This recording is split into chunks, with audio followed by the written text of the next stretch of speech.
L'any 2003 entrem en un dels refugis que fa 66 anys van servir perquè els catalans sobrevisquessin a la barbària feixista. El refugi ens situa el 1937, quan fa més d'un any del començament de la Guerra Civil espanyola. Gràcies a túnels com aquest, bona part de la societat catalana va suportar els horrors de la guerra.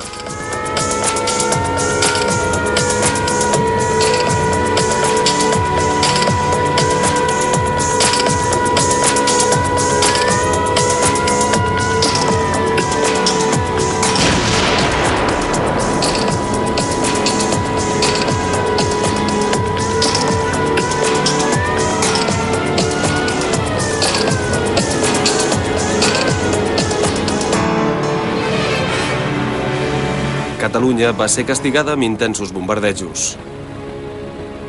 Poques poblacions catalanes van salvar-se de les bombes de l'aviació italiana. Els aliats de Franco van atacar la ciutat de Barcelona 194 vegades. El Día del Caudillo se ha celebrado en toda España clamorosamente, y como un recuerdo cordial a las ciudades que nos esperan, nuestra aviación arrojó en este día sobre Madrid 200.000 panes de trigo, para que también la ciudad martirizada celebrase en este día la presencia magnánima del caudillo que promete a su pueblo el pan, la patria y la justicia. El suport dels italians va servir a Franco per bombardejar i terroritzar la població civil.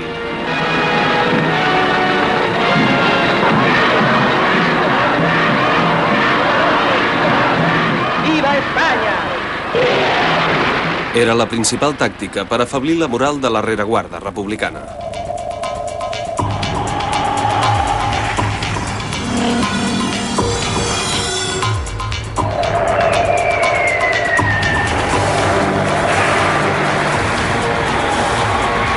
En la Barcelona de finals del 1937, el so de les alarmes antiaèries és constant. L'angoixa forma part del dia a dia i la població intenta refugiar-se als soterranis de les cases. De dia, la gent mira amb por al cel i de nit, la ciutat sembla deshabitada i es queda gairebé a les fosques. Nosaltres, la meva mare i jo, teníem pànic als bombardejos. I teníem una cuina que teníem una finestreta i aquella finestreta estava sempre oberta. I nosaltres, a vegades, la majoria de vegades, sentíem primer els avions que les sirenes. I a més, vam arribar a conèixer si eren Junkers o els Messerschmitt, que eren caces. Amb el soroll ho coneixíem.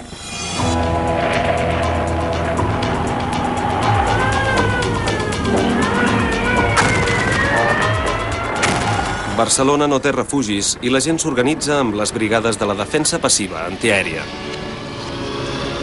Per protegir la població civil, l'Ajuntament disposa que els passadissos del metro i dels ferrocarrils s'adaptin com a refugis.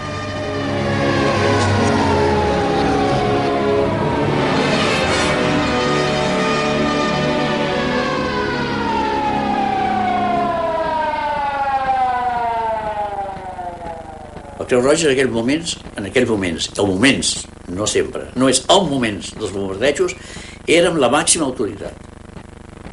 El que deia un element de la Creu Roja es havia de complir. Es viu una nova situació que porta les associacions ciutadanes a mobilitzar-se per aconseguir material d'obra per construir refugis als barris.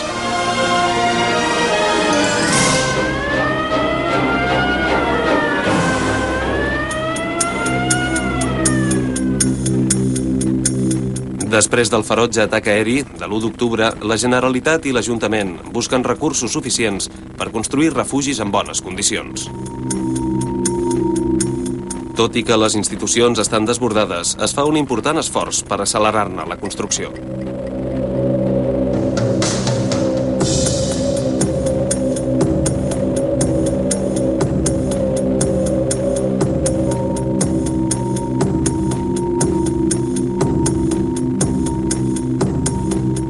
La Generalitat també ha de procurar salvaguardar els edificis públics i els que tenen una importància estratègica. És un moment difícil per trobar bons materials de construcció. Els sindicats i l'Ajuntament uneixen esforços per proveir els veïns que construeixen els refugis.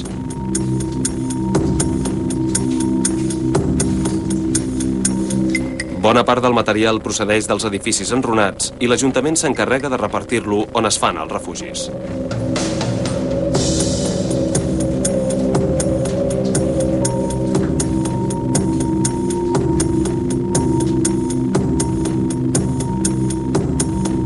A Barcelona es construeixen gairebé 1.400 refugis, dels quals uns 1.300 es fan gràcies a la iniciativa ciutadana. Els feien entre els veïns, així, i la canalla, que quan sortien del col·legi anaven a ajudar. Jo amb tot això, com que tenia feina amb el meu home a la presó i tot això, no hi vaig intervenir-hi. Però la meva mare, com que era la primera d'arribar-hi, quan ja van tenir una porta, li van deixar les claus amb ella, perquè arribava la primera i obria.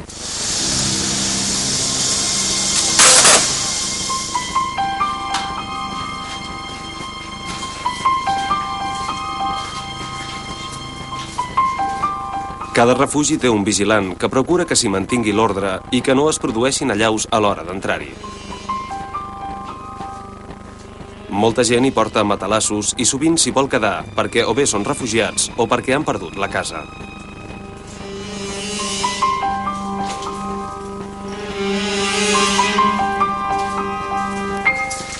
Aquí hi havia paret, passadís i aquí un banc. Tota aquesta mà dreta hi havia un banc. I al final d'aquell passadís, que jo no tirava més avall, hi havia una sala de cures, hi havia un lloc per si algú es trobava malament, una sala de cures, o si algú havia d'anar a fer les seves necessitats en allà. Però jo no em havia mogut mai. Quan allà em trobava baix de tot ja no tenia por i no em movia d'allà.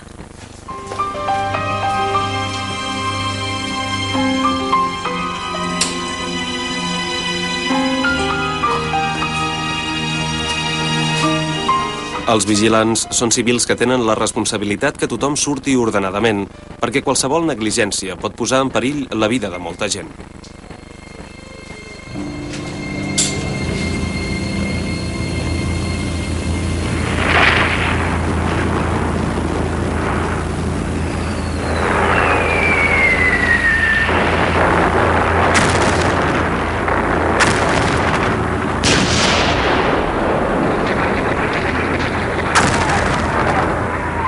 L'ocupació del País Basc i de Màlaga per les tropes de Franco comporta que una allau de ciutadans bascos es refugiï a Catalunya.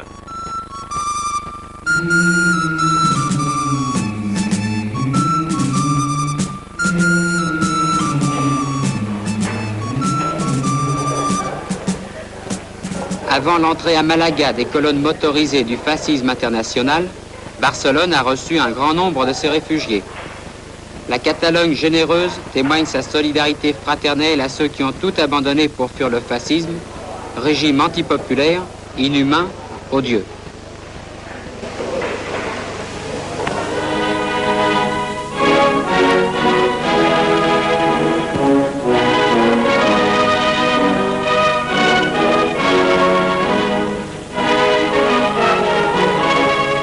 Un mes després que les tropes feixistes hagin ocupat Bilbao, el govern basc es trasllada a Barcelona.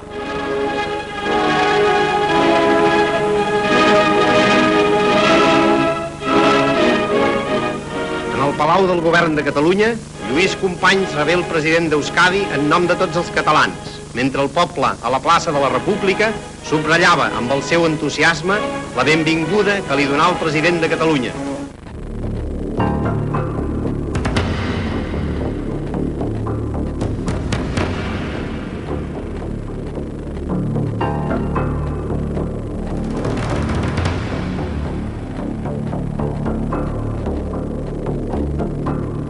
El govern basc i el català es troben mancats de poder perquè no tenen competències en defensa. La Generalitat i el govern basc fan tot el que poden per mantenir l'autonomia política enfront del govern de la República. En el Parc de Montjuïc, i per a clausurar les tasques de recapte que Ajut Català ha fet per tot Catalunya, tingué lloc un magnífic festival folclòric al qual assistia el president de Catalunya i el president del País Basc. Més admirat encara des que ha estat foragitat de la terra nadiua pels invasors.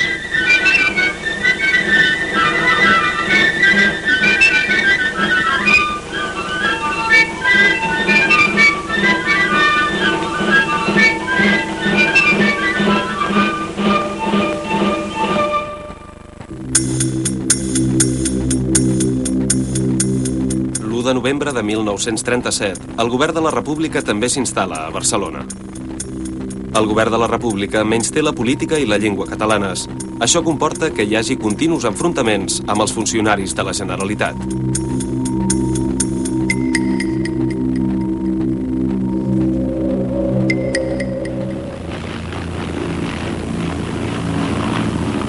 Según declaraciones del senador francés Messier Morisset en el mitin efectuado en el Palacio de la Mutualidad de París, la base que la aviación italiana tiene establecida en Palma de Mallorca cuenta con unos 80 aviones dedicados exclusivamente al bombardeo de las ciudades abiertas.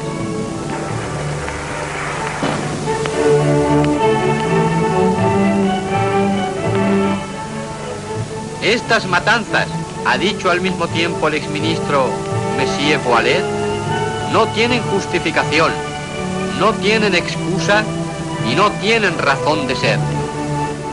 Los facciosos intentan por el terror y por el sadismo transformar la España republicana en un cementerio.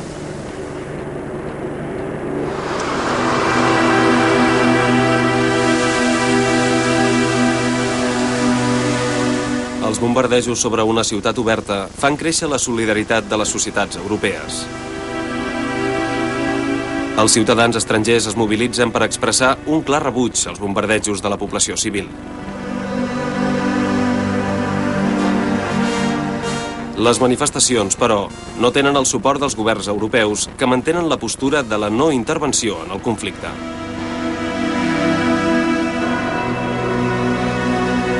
Les democràcies europees temen l'amenaça del feixisme. Europa es divideix entre demòcrates i feixistes.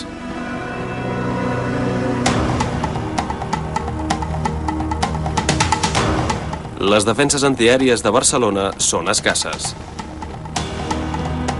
Les bateries situades al Carmel o a Montjuïc només són eficients contra els avions que volen a baixa alçada.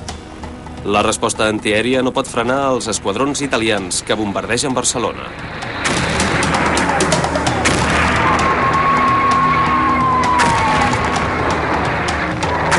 Els esquadrons italians, amb base a Mallorca, augmenten la intensitat dels atacs sobre Barcelona.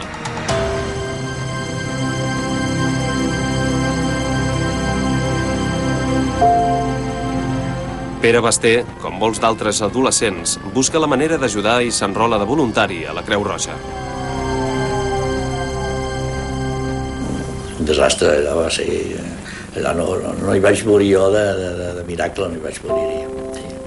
Hi havia dues ambulàncies, hi ha una ambulància plena, i ell anava amb una ambulància. El pla es deia, el vaig cridar, dic, escolta, dic això, dic, ja està plena l'ambulància. Diu, bueno, és igual, diu, ja estàs aquí baix, vés-hi tu. Vés-te tu i torneu a venir. Així és que vam arribar al clínic, ens diu, torneu altra vegada allà que hem tornat a bombardejar. Aquest xicot, el pla, es havia mort. Vol dir que em vaig salvar a miracle, perquè és ell que havia d'anar, jo havia de quedar allà. Vaig passar molta por jo, no vaig ser gens valenta. Una por espantosa als bombardejos, però no vaig deixar de fer el que tenia que fer. I gana, també, i fred, perquè no havia nevat mai a Barcelona, i el 37 i el 38 va nevar. Després de 2 anys de guerra, Catalunya suporta el pes d'acollir gairebé 700.000 refugiats. Els càstigs a la rereguarda comporten que s'interrompeixin serveis públics com el gas o l'electricitat. La població cada vegada té més difícil obtenir productes bàsics per subsistir.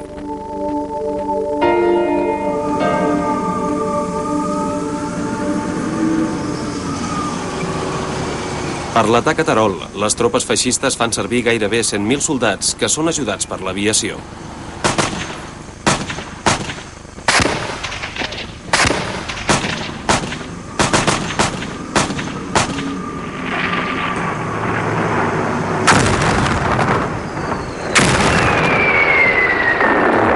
La dura lluita al front d'Aragó també implica que molta població fugi cap a Catalunya. El suport de l'aviació italiana és bàsic per destrossar la resistència de Terol. El 22 de febrer, Terol cau en mans dels feixistes.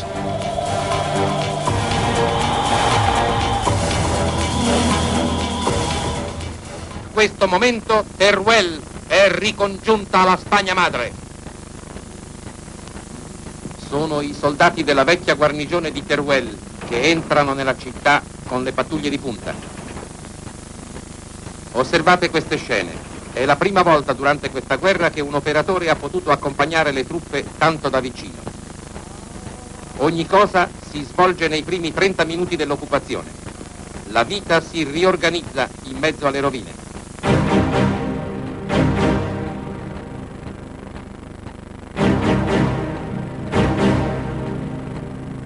La ciutat, que ha resistit un setge de 3 mesos, és saquejada pels feixistes.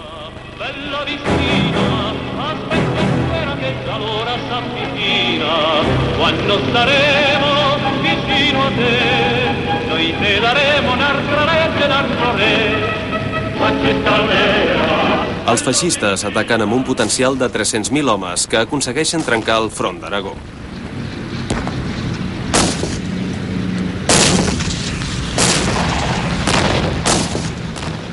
Nosaltres, amb tot Catalunya, tot l'exèrcit de Catalunya, disposàvem de 300 peces.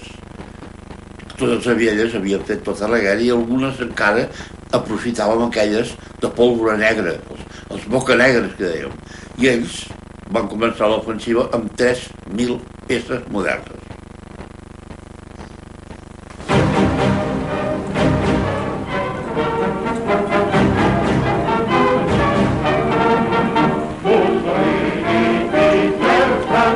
La implicació militar italiana converteix la guerra en un camp de proves de noves estratègies i tecnologies militars que deixen enrere un panorama desolador.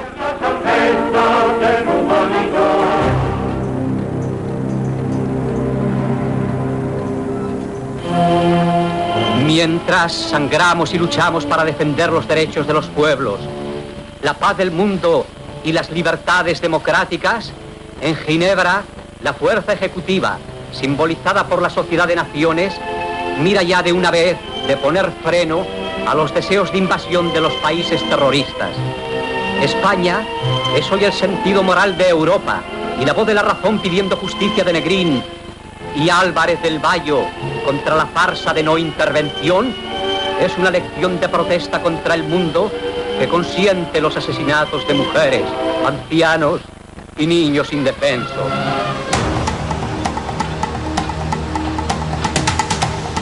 Tot i que els bombardejos sobre les ciutats catalanes no s'aturen, la població intenta viure amb normalitat.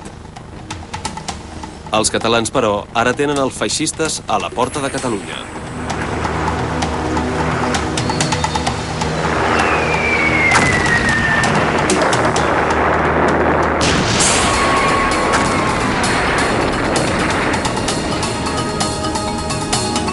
El mes de març del 1938, el cor de Barcelona és fortament bombardejat. Durant 3 dies es fan 13 atacs aeris. Un dels més importants destrossa bona part de la Gran Via.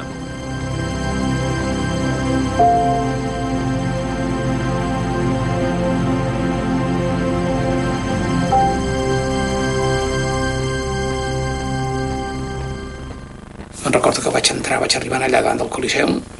Havien caigut un parell de cases, estaven totes en runes, em vaig enforçotar de seguida a dintre, encara hi havia el pols feia irrespirable. Ens vam entrar dintre i vam començar a treure'm les mans, no tenien res, encara no havien arribat ningú, ni els bombers, ni havia arribat ningú. Quan van arribar ens van dir que sortíssim fora d'allà perquè igual ens hi quedàvem nosaltres, però què va, aquí quan un és tan jove pues no pensa en res, sinó que amb les pales, amb les mans, vaig sortir sense ungles, vam anar traient coses ensodats fins als forats de baix. Ja dic, vaig treure 2 criatures, una dona molt gran.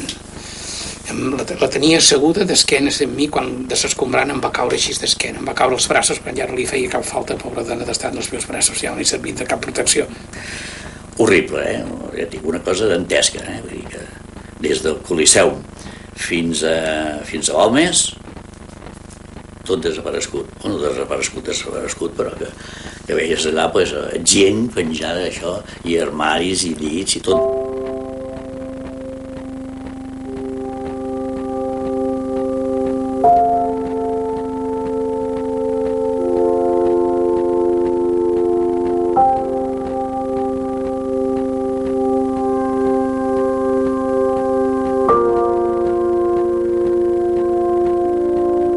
Aquests bombardejos són condemnats per molts països i també pels Estats Units i el Vaticà.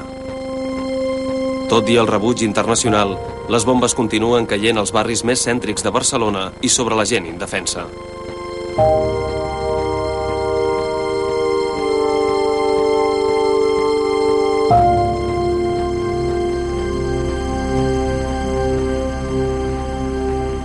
Tota aquella part del Coliseum, allò va ser terrible, potser és el que m'ha deixat més a la vida la petjada. La meva mare va agafar una por molt tan forta que va acabar anant a dormir aquí al metro de Fontana. Es va fer un matalasset i se n'hi anava. L'acarnissament contra la població civil i la falta de recursos econòmics alenteixen la creació dels refugis. A Barcelona no hi ha prou refugis per salvaguardar la vida de gairebé 1 milió de ciutadans.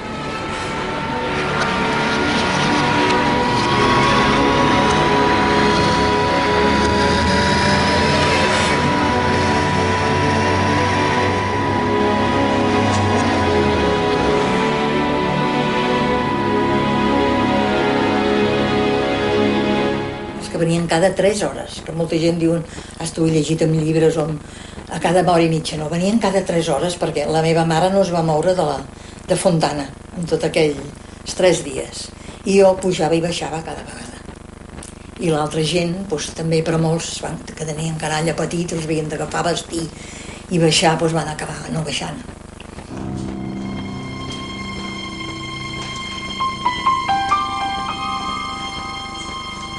Els refugis estan pensats per satisfer les necessitats bàsiques dels veïns. Es fan amb voltes de paret d'obra i com que els homes i els joves són al front, les dones, els avis i els nens participen en la construcció.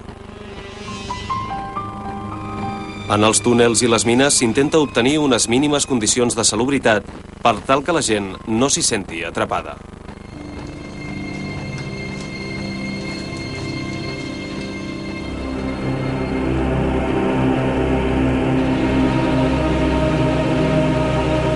Molta gent troba altres solucions i fuig de la ciutat per buscar refugi a la muntanya.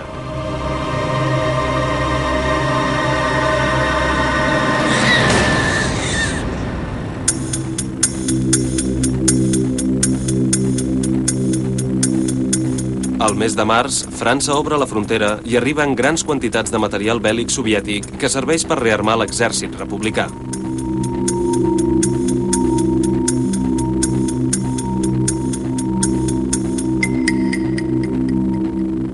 El president de la Generalitat, Lluís Companys, fa esforços per denunciar internacionalment la guerra. La solidaridad internacional se manifiesta al lado del pueblo español, de los Estados Unidos, la gran nación de la democracia. Llegan ambulancias, médicos y enfermeras para prestar su ayuda. Jo vaig fer 2 viatges a França, en nom de les dones de la Unió de Dones de Catalunya. La solidaritat internacional es centralitza a París. Es recullen diners per ajudar a la població civil i sobretot per aconseguir aliments pels nens i pels refugiats. Nosaltres anàvem a demanar armes, anàvem a demanar material de guerra. I de material de guerra, res. L'Office international pour l'enfance vous appelle à l'aide des enfants d'Espagne. Des soins, des vêtements, des vivres, du lait. Il faut faire vite. Soigner ceux qui souffrent, vêtir ceux qui ont froid, nourrir ceux qui ont faim.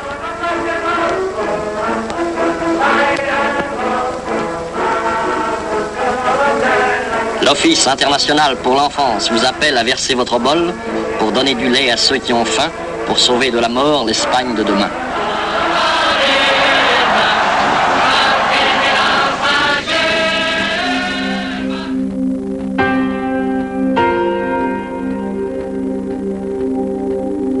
La població suporta restriccions importants. La gent s'adapta al racionament dels aliments per sobreviure.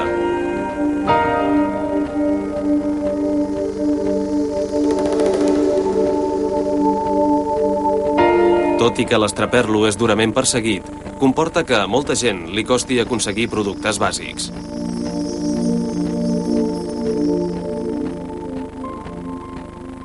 Els primers fusells que vam rebre a Escoda els vam rebre ja l'any 38. A mitjans del 38 vaig rebre el primer fusell, que no fos aquella tercerola que em fotia una trompada que em desmanegava, i vam arribar als primers fusells de metralladors Escodes, les úniques armes que per fi vam tenir.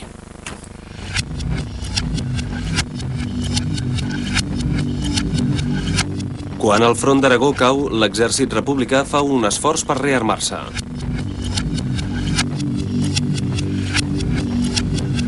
El govern català no té cap poder efectiu per defensar-se. Companys diu: Catalunya té una consciència definida i és una realitat. En aquesta guerra, catalans, ens ho juguem tot.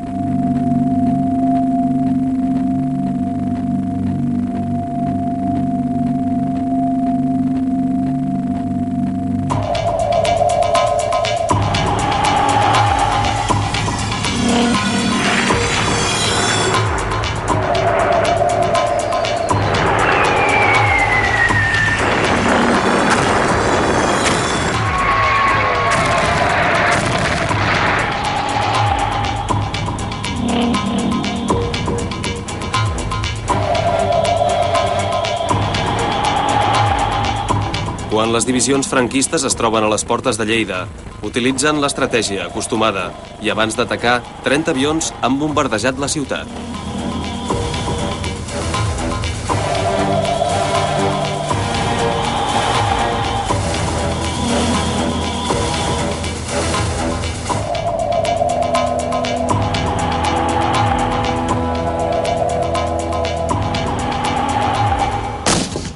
L'ofensiva feixista contra l'interior de Catalunya comença l'1 d'abril de 1938. La defensa republicana de Lleida es fa en una dura lluita i casa per casa. La batalla de Lleida dura 3 dies i finalment cau el 3 d'abril.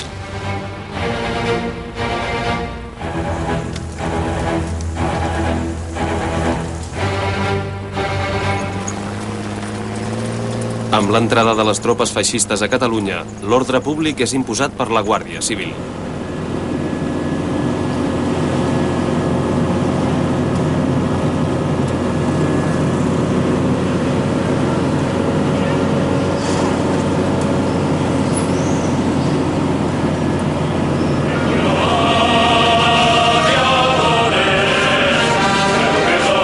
El 5 d'abril, el general Franco signa un decret que aboleix l'Estatut de Catalunya.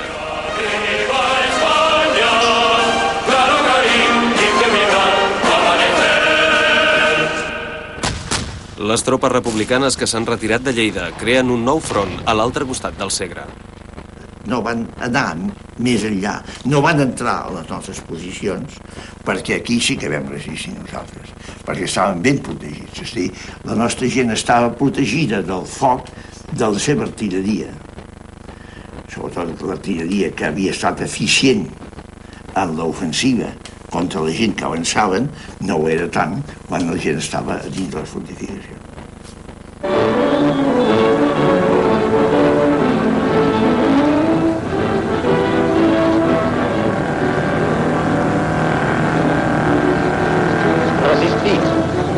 El secret de l'èxit està en resistir fins al moment precís.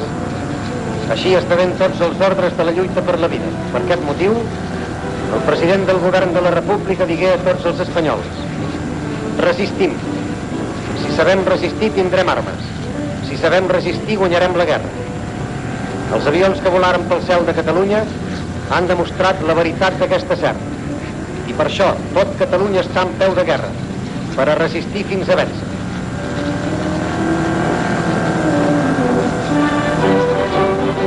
Les tropes republicanes tenen gairebé 500.000 de soldats des del Pirineu fins a la desembocadura de l'Ebre.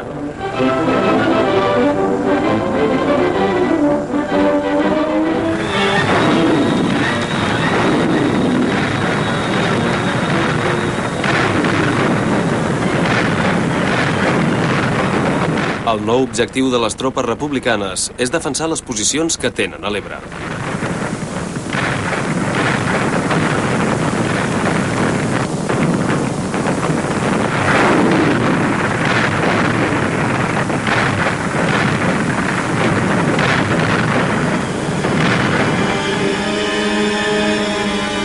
L'exèrcit republicà té moltes baixes en l'ofensiva gandesa a les Terres de l'Ebre.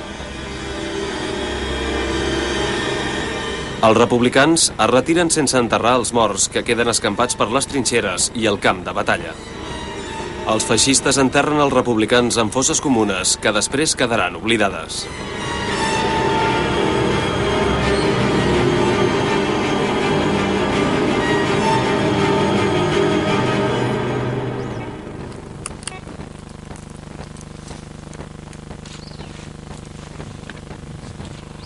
Encara ara, el 2003, quan plou una mica, de sota les Terres de l'Ebre apareixen esquelets i part de l'armament dels soldats republicans.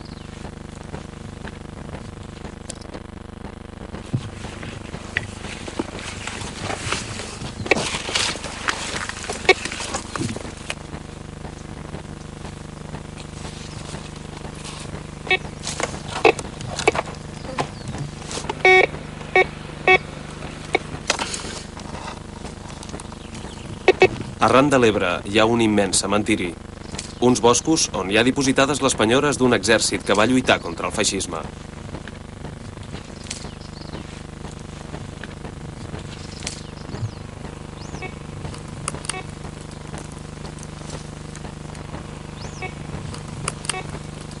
És un territori en què, a més dels esquelets dels soldats republicans, també hi apareix tot tipus de material bèl·lic.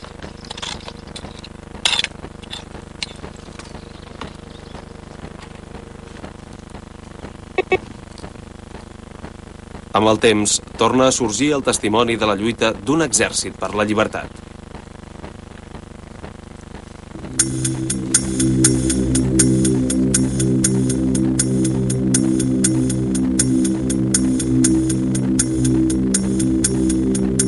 Companys diu: els fets amb la seva cruesa ens obliguen a multiplicar els recursos a fi que tots els braços de Catalunya es converteixin en la fortalesa on s'estavelli la força dels invasors. Companys no té poder polític, tot i això arenga contínuament el poble, perquè el que es defensa són els valors bàsics de la democràcia.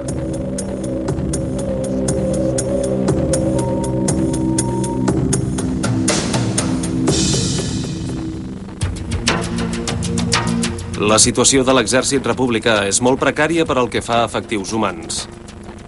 Els adolescents catalans són reclutats. S'arma els nois de 17 i de 18 anys que formen el que popularment s'anomena la Quinta del Biberó.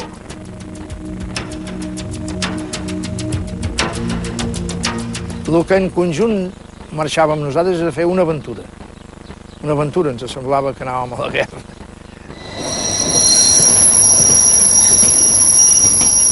L'exèrcit que prepara l'Estat Major republicà rep l'increment de milers de joves coratjosos que són enviats al front de l'Ebre i del Segre. Els comandaments de l'Estat Major han dissenyat la batalla de l'Ebre. La formació d'un poderós exèrcit fa renéixer l'esperança en la victòria en uns homes que fa més de 2 anys que lluiten. Es prepara un escenari en el qual la República i Catalunya s'hi juguen el futur. L'objectiu és dividir l'exèrcit feixista.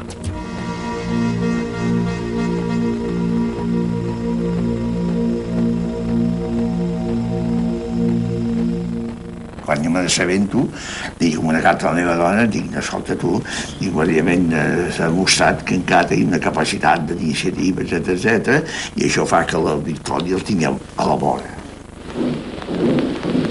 El cruce del Ebro, el río más caudaloso de España, ha sido la maniobra militar de más volumen táctico que ha realizado el Estado Mayor de la República Española. 48 horas de heroísmo, poniendo en juego la voluntad de vencer, nos dieron el triunfo y logramos rebasar las líneas enemigas hasta 25 kilómetros de las márgenes del río. Con puentes que eran totalmente abatidos por los aviones y construidos en horas, se dio paso a las fuerzas blindadas y motorizadas de la República, que llegaron a ocupar 800 kilómetros cuadrados, reconquistando 11 pueblos.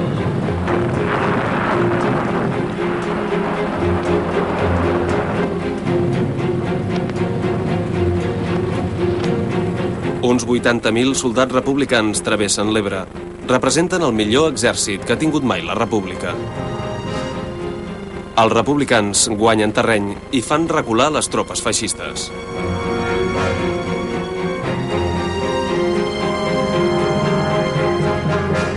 un gran entusiasme, una injecció d'optimisme i unes ganes de participar-hi més encara en ajut a aquests combatents. Moltes cançons es van treure en aquell moment, els que venien o ferits o venien a vegades així, doncs eren uns herois per nosaltres. En 3 dies, els republicans ocupen importants posicions i desborden la capacitat de resistència feixista. El primer objectiu dels republicans és consolidar les posicions conquerides. Si algun dia em vols escriure, ara ja saps on trobar-me.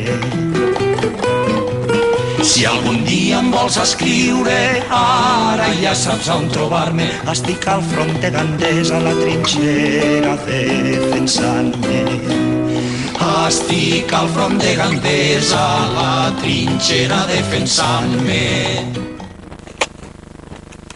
La terra guarda l'esforç d'uns combatents que van perdre la vida per mantenir la dignitat enfront de la barbària.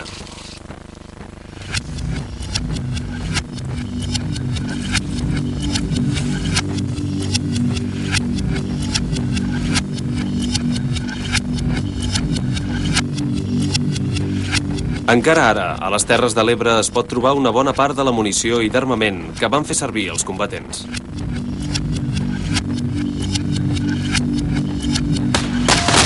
Els feixistes intenten refer-se amb una aterridora concentració de foc d'artilleria i d'aviació. L'artilleria, que normalment té poques baixes, a l'Ebre vaig tenir un 30% de baixes. Perquè bombardejàvem contínuament i quasi cada vespre el meu comandant, oi, doncs em deia Ferrer, mañana va a ser un día de prueba, cada día era. Aunque la aviación te vuele por encima, no dejes de tirar. Bombes i bombes i bombes i bombes.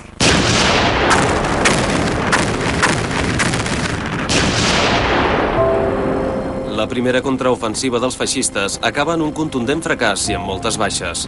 Els combats són sagnants. Dels morts republicans d'aquestes batalles mai ningú no s'ha preocupat. Cap autoritat no n'ha buscat les restes per enterrar-les dignament. Quan se va acabar la guerra i jo ja començava a llaurar, llavors se llaurava en una mula i el meu pare diu, bueno, aquí, això que és planet, llaura tu. S'aganxa el ladre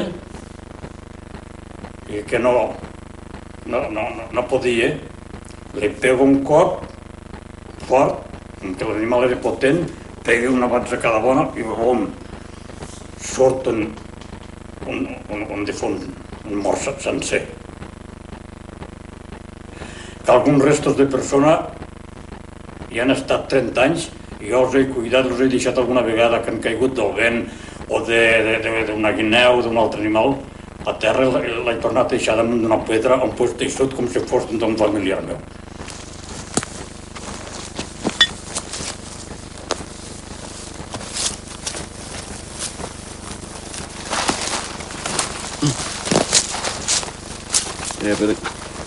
Per aquí ja començaven una mica, perquè això es llaurava. Per tant, estan escampats per aquí. Un de gros. Aquí en tenim un.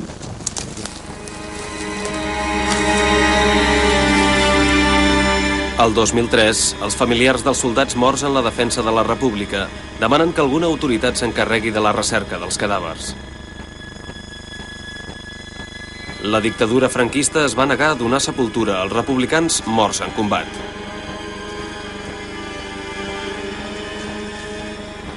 Vint anys després del final de la dictadura, les institucions comencen a organitzar-se per localitzar les fosses comunes.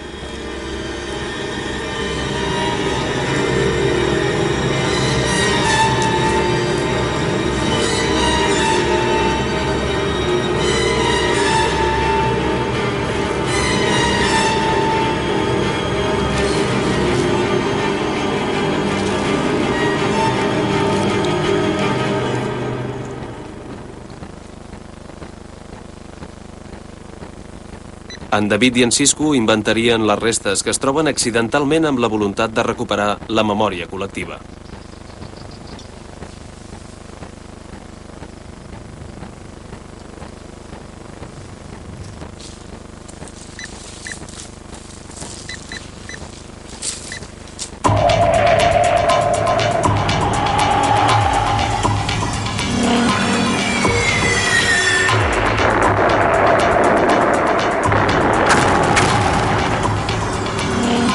Amb el segon atac feixista, Corbera entra a la història pel fet de ser un poble durament castigat per l'aviació. Tot i que l'ofensiva fracassa, molta gent fuig i desesperada s'amaga als camps i a les coves dels voltants. Nosotros sentimos perturbar la fiesta tranquila de los que no quieren darse por enterados de que la guerra está ya ahí. Gracias a las capitulaciones sucesivas de las fuerzas de paz ante la dictadura insolente de quienes se están convirtiendo de hecho en los amos de Europa, porque nadie por lo visto se muestra dispuesto a salirles al encuentro de su labor perturbadora. Es la que a pasos agigantados está conduciendo a una conflagración mundial más horrible aún que la de 1914.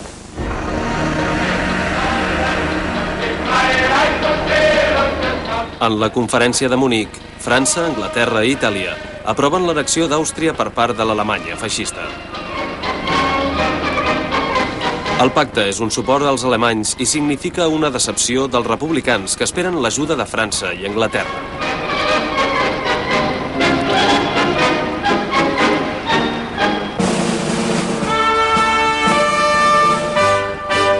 La solidaritat antifeixista es manifesta amb els milers de voluntaris que s'han enrolat a les brigades internacionals.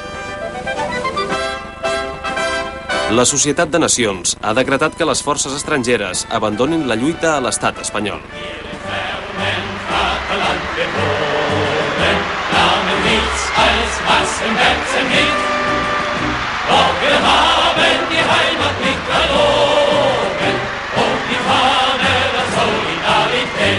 Et dava molta pena perquè veies que havien vingut a ajudar-te amb aquella il·lusió i els van fer marxar. Ells també ploraven, Ploraven a llàgrima viva. L'acomiadament a Barcelona de les brigades internacionals representa la pèrdua d'uns efectius importants.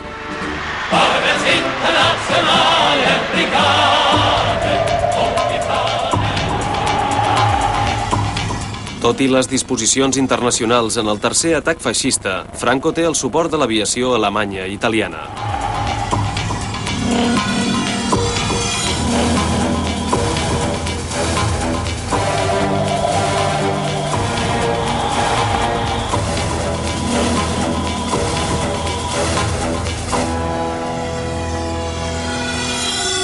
Jo vaig continuar lluitant amb el mateix entusiasme, sempre esperant aquell miracle que es produiria. Aquell miracle que tothom esperava, que no era pròpiament un miracle, però, és dir, que esclatés la guerra europea.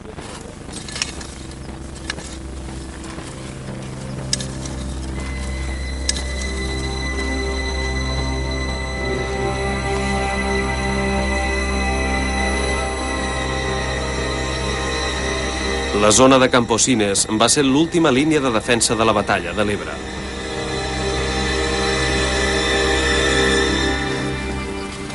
En aquest lloc es vol crear un ossari en el que s'hi recullin les restes dels lluitadors de l'exèrcit republicà.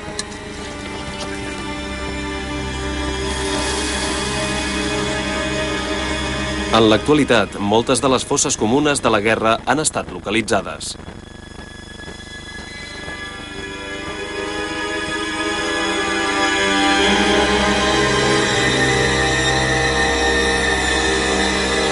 El 2003, la societat es comença a conscienciar amb aquest problema.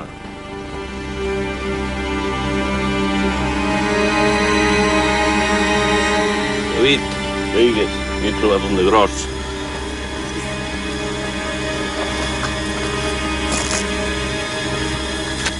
Pues este es lo que hemos faltado de les puntes. Els supervivents de la guerra i els familiars dels lluitadors tindran mai un lloc per honorar els morts?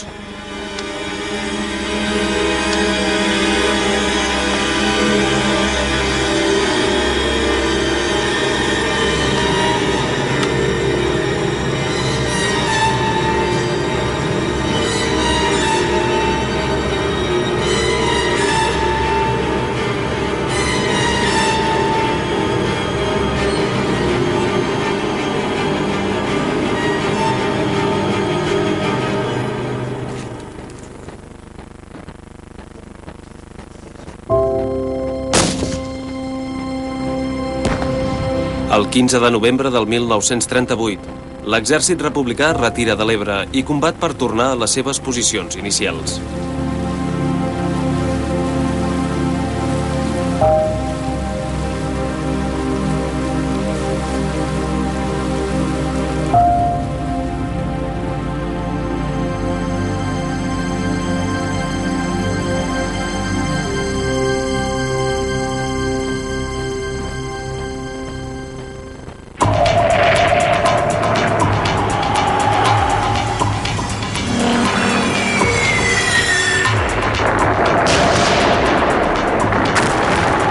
Els progressos de l'exèrcit facciós fan que s'intensifiquin els bombardejos sobre les ciutats de Catalunya.